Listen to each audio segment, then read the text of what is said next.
ನಮಸ್ಕಾರ ರೀ ಎಲ್ಲ ಪ್ರೀತಿ ಮಂದಿಗೆ ಕನ್ನಡಿಗನ ಹೃದಯಪೂರ್ವಕ ಸ್ವಾಗತ. ಬಾಢಮಿತ್ಯನುಮನ್ಯೇತ ಶಾಸ್ತ್ರ ಹೇಳುತ್ತದೆ. ಜಗಳ ತಪ್ಪಿಸೋದಕ್ಕಿರೋದೇನಪ್ಪ ಸೂತ್ರ, ಬಾಢಮಿತ್ಯನುಮನ್ಯೇತ. ಯಾವನೋ ಒಬ್ಬ ವ್ಯಕ್ತಿ ಕುಟುಂಬದ ಸದಸ್ಯ ಹೀಗಾಗಲೇಬೇಕು ಅಂತ ಬಹಳ ಹಠ ಮಾಡ್ತಾ ಇದ್ದಾನೆ, ಆಗಲಿ ಅಂದ್ಬಿಟ್ರೆ ಅಲ್ಲಿ ಕಲಹ ಮುಗಿಯಿತು.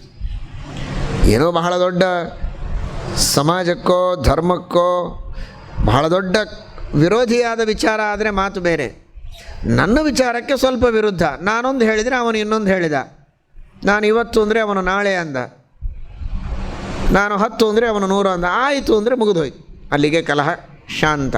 ನೀನು ಹೇಳಿದ್ದೇ ಯಾಕಾಗಬೇಕು, ನಾನು ಹೇಳಿದ್ದೇ ಯಾಕಾಗಬಾರ್ದು? ಬೇಡ. ಬಾಢಮಿತ್ಯನುಮನ್ಯೇತ. ಇದಕ್ಕೇನು ಬೇಕು? ಸ್ವಲ್ಪ ಸಹನಶೀಲತೆ ಬೇಕು, ಹೊಂದಿಕೊಳ್ಳುವ ಪ್ರವೃತ್ತಿ ಬೇಕು. ದೇವರು ಅದನ್ನು ಕೊಡಬೇಕು. ಭಗವಂತ ಇದನ್ನು ಕೊಟ್ಟಿದ್ದ ನಮ್ಮ ಹಿರಿಯರಿಗೆ, ಆದರೆ ಇವತ್ತಿನ ಜನರೇಷನ್ ಒಳಗೆ ಅದಿಲ್ಲ. ಹಾಗಾದರೆ ಅಂತಹ ಬುದ್ಧಿಯನ್ನು ದೇವರು ದಯಪಾಲಿಸಲಿ. ಅದನ್ನು ಗಾಯತ್ರಿಯಲ್ಲಿ ಪ್ರಾರ್ಥನೆ ಮಾಡಿ. ದೊಡ್ಡವರ ಮಾತನ್ನು ಕೇಳುವ ಪ್ರವೃತ್ತಿ, ವಿನಯದ ಪ್ರವೃತ್ತಿ ನಮ್ಮ ಚಿಕ್ಕ ಮಕ್ಕಳಲ್ಲಿ, ಯುವಕರಲ್ಲಿ, ಯುವತಿಯರಲ್ಲಿ ಬಹಳ ಮಹತ್ವದ್ದು, ಅವಶ್ಯಕವಾಗಿದೆ. ಅದರ ಲೋಪ. ಇದರಲ್ಲಿ ಇಬ್ಬರ ತಪ್ಪು ಇದೆ, ಹಿರಿಯರ ತಪ್ಪು, ಕಿರಿಯರ ತಪ್ಪು. ಹಿರಿಯರು ತಮ್ಮ ಮಕ್ಕಳಿಗೆ ಬೋಧನೆ ಮಾಡೋದೇ ಬಿಟ್ಟುಬಿಟ್ಟಿದ್ದಾರೆ. ತಾವೂ ಅವರ ಜೊತೆಗೆ ಸೇರಿಕೊಂಡು ಟಿ ವಿ ನೋಡ್ತಾರೆ, ಹರಟೆ ಹೊಡಿತಾರೆ. ಅವರಷ್ಟಕ್ಕೆ ಅವರು ಭಾರೀ ಬುದ್ಧಿವಂತರಾಗಿ ದೇಶ ಚೆನ್ನಾಗಿರುತ್ತೆ, ಆದರೆ ಅದರಿಂದ ಆಗೋ ಹಾನಿ ಏನು ಅನ್ನೋದನ್ನು ಗಮನಿಸದೆ ಟ್ಯೂಷನ್ ಮೇಲೆ ಟ್ಯೂಷನ್ಗಳನ್ನು ಹೇಳಿ ಅವರು ಕೇವಲ ಹೊರಗಿನ ವಿದ್ಯೆಯನ್ನು ಕಲಿತರೆ ಅವರು ಮುಕ್ತರು ಅನ್ನುವ ದೃಷ್ಟಿಯಲ್ಲಿ ಅದನ್ನೇ ಕೊಡಿಸ್ತಾರೆ. ಮನೆಯಲ್ಲಿ ಅವರ ಜೊತೆಗೆ ಮಾತನಾಡೋದಷ್ಟು ಅವಕಾಶ ಇಲ್ಲ. ಆಲೋಚನೆ ಮಾಡಿ. ಅನೇಕ ಜನ ಹಿರಿಯರಿಲ್ಲಿದ್ದೀರಿ, ನೀವು ನಿಮ್ಮ ತಂದೆ ತಾಯಿಗಳ ಜೊತೆಗೆ ಹೇಗಿದ್ದೀರಿ, ನಿಮ್ಮ ಮಕ್ಕಳು ನಿಮ್ಮ ಜೊತೆಗೆ ಹೇಗಿದ್ದಾರೆ ವಿಚಾರ ಮಾಡಿ.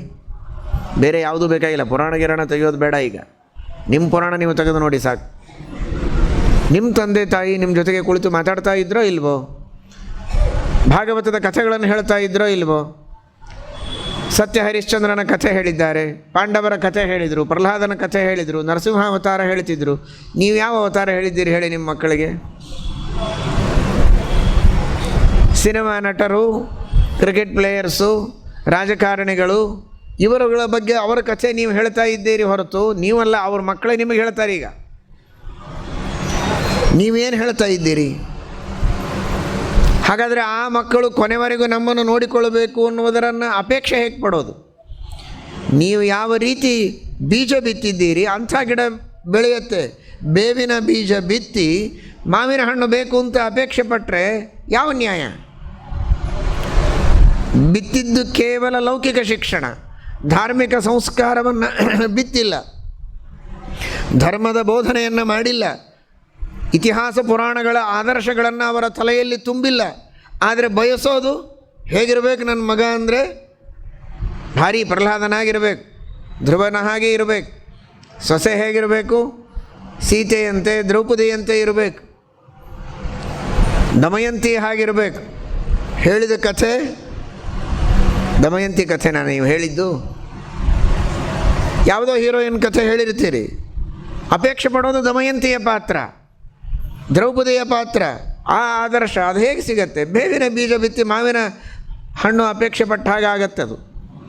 ಹಾಗಾದರೆ ತಂದೆ ತಾಯಿಗಳು ಪೌರಾಣಿಕವಾದ, ಐತಿಹಾಸಿಕವಾದ ನಮ್ಮ ಭಾರತೀಯ ಋಷಿಗಳ, ಮುನಿಗಳ, ರಾಜಮಹಿಷಿಯರ, ಪತಿವ್ರತೆಯರ ಆದರ್ಶವನ್ನು ಗಂಡು ಮಕ್ಕಳಲ್ಲಿ, ಹೆಣ್ಣು ಮಕ್ಕಳಲ್ಲಿ ಚೆನ್ನಾಗಿ ತುಂಬಿ ಧಿಯೋ ಯೋನಃ ಪ್ರಚೋದಯಾತ್, ಆ ಬುದ್ಧಿ ಮಕ್ಕಳಿಗೆ ಬರಲಿ, ಅವರಿಗೆ ಹೇಳೋ ಬುದ್ಧಿ ಹಿರಿಯರಿಗೆ ಬರಲಿ. ಸ್ವಲ್ಪ ಹೊತ್ತಾದರೂ ಪೂರ್ಣ ಬಿಡಿ ಅಂತ ಹೇಳ್ತೇವೆ ನಾವು, ನೀವು ಕೇಳ್ತಿರೋ ಇಲ್ವೋ? ಸ್ವಲ್ಪ ಆದರೂ ಹೊತ್ತು ಬಿಡಿ. ಮೊಬೈಲ್ಗಳನ್ನು, ಟಿ ವಿಗಳನ್ನು ಎಲ್ಲ ಆಫ್ ಮಾಡಿ, ಸೈಲೆಂಟ್ ಮಾಡಿ, ಮಕ್ಕಳ ಜೊತೆಗೆ ಈ ತರಹದ ವಿಚಾರಗಳನ್ನು ನೀವು ಹೇಳಿ, ಹಿರಿಯರಿಂದಲೂ ಹೇಳಿಸಿ, ನೀವು ಹೇಳಿ. ಅಂತಹ ವಾತಾವರಣಗಳಲ್ಲಿ ಅವರನ್ನು ಕರೆದುಕೊಂಡು ಬನ್ನಿ. ಅವರು ಆ ಮಾತುಗಳನ್ನು ಚೆನ್ನಾಗಿ ಕೇಳೋದಿಲ್ಲ ಅಂದರೆ ದೇವರ ಎದುರಿಗೆ ಇನ್ನಷ್ಟು ಭಕ್ತಿಯಿಂದ ಪ್ರಾರ್ಥಿಸಿಕೊಳ್ಳಿ. ಮಕ್ಕಳಿಗೆ ಈ ಸದ್ಬುದ್ಧಿಯನ್ನು ದೇವರು ಕೊಡಬೇಕು ಅಂತ. ಮಗ 10th ಪಾಸ್ ಆಗಬೇಕು, PUCಯಲ್ಲಿ ಚೆನ್ನಾಗಿ ರ್ಯಾಂಕ್ ತೆಗೆದುಕೊಳ್ಳಬೇಕು, ಮುಂದೆ ಒಳ್ಳೆಯ ಶಿಕ್ಷಣ ಆಗಬೇಕು ಅನ್ನೋದಕ್ಕೆ ಎಷ್ಟು ರಾಯರಿಗೆ ದೇವರಿಗೆ ಪ್ರದಕ್ಷಿಣೆ ನಮಸ್ಕಾರ ಹಾಕ್ತಿರಲ್ಲ, ಅಷ್ಟೇ ಅವನು ಧರ್ಮದಿಂದ ಇರಬೇಕು, ದೇವರಲ್ಲಿ ಭಕ್ತಿ ಮಾಡಬೇಕು, ಕೊನೆವರೆಗೂ ನಮ್ಮ ಧರ್ಮ ಕಾಪಾಡಿಕೊಂಡು ಹೋಗಬೇಕು, ಧರ್ಮ ಬಿಟ್ಟು ಆಚೆಗೆ ಹೋಗಬಾರದು ಅನ್ನೋದಕ್ಕೋಸ್ಕರ ಎಷ್ಟು ಪ್ರದಕ್ಷಿಣೆ ನಮಸ್ಕಾರ ಹಾಕಿದ್ದೀರಿ ಅಂತ ನೀವೇ ಎಣಿಸಿ ನೋಡಿಕೊಳ್ಳಿ. ಯಾರಿಗೆ ಹೇಳಬೇಡಿ, ನೀವೇ ಆತ್ಮಾವಲೋಕನ ಮಾಡಿಕೊಳ್ಳಿ. ಇಲ್ಲ, ಅದಕ್ಕಾಗಿ ಮಾಡಿದ್ದಿಲ್ಲ, ಮದುವೆ ಆಗಬೇಕು ಅಂತ ಮಾಡಿದ್ದಿದೆ ಸೇವೆ, ಮಕ್ಕಳ ಮೇಲೆ ಪ್ರೀತಿ ಮಾಡ್ತಾ ಇದ್ದೀರಿ ಅನ್ನೋದು ಸಂತೋಷ. ಆದರೆ ಮಾಡಿದ್ದು ಯಾವುದಕ್ಕಾಗಿ? ಮದುವೆಗಾಗಿ ಮಾಡಿದಿರಿ. ಅವರಿಗೆ ಮಕ್ಕಳಾಗಬೇಕು ಅಂತ ಮಾಡಿದಿರಿ, ಉದ್ಯೋಗ ಸಿಗಬೇಕು ಅಂತ ಮಾಡಿದಿರಿ, ಅವರು ಪಾಸ್ ಆಗಬೇಕು ಅಂತ ಮಾಡಿದಿರಿ ಅನ್ನೋದಕ್ಕೆ ಅದೆಲ್ಲ ಆಯಿತು. ಅವರು ಪಾಸು ಆದರು, ಮದುವೆನೂ ಆಯಿತು, ಸೊಸೆನೂ ಬಂದಳು, ಮಕ್ಕಳು ಆದರೂ, ನೀವು ಹೊರಗೆ ಬಂದಿರಿ. ಯಾಕೆಂದರೆ ಅವರ ಬುದ್ಧಿಯಲ್ಲಿ ಧರ್ಮ ನೆಲೆಸಬೇಕು ಅಂತ ನೀವು ದೇವರಿಗೆ ಬೇಡಿರಲಿಲ್ಲ. ಅವರಲ್ಲಿ ಭಾರತೀಯ ಸಂಸ್ಕೃತಿ ಉಳಿಯಬೇಕು ಅಂತ ನೀವು ಬೇಡಿಲ್ಲ. ತಂದೆ ತಾಯಿಗಳಲ್ಲಿ ಭಕ್ತಿ ಅವರಿಗೆ ಬರಬೇಕು ಅಂತ ಬೇಡಿಲ್ಲ.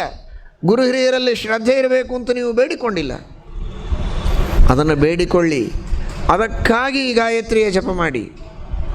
ನಮಗೂ ನಮ್ಮವರಿಗೂ ಎಲ್ಲರಿಗೂ ಧರ್ಮ ಬುದ್ಧಿ ಇರಲಿ, ದೇವರಲ್ಲಿ ಭಕ್ತಿ ಶ್ರದ್ಧೆಗಳು ಬೆಳೆಯಲಿ, ಎಲ್ಲರೂ ಸುಖವಾಗಿರಬೇಕು ಅನ್ನುವುದಕ್ಕೋಸ್ಕರ ನೀವು ದೇವರಲ್ಲಿ ಪ್ರಾರ್ಥನೆ ಮಾಡಿದರೆ ನಿಶ್ಚಿತವಾಗಿಯೂ ದೇವರು ವರ ಕೊಡ್ತಾನೆ.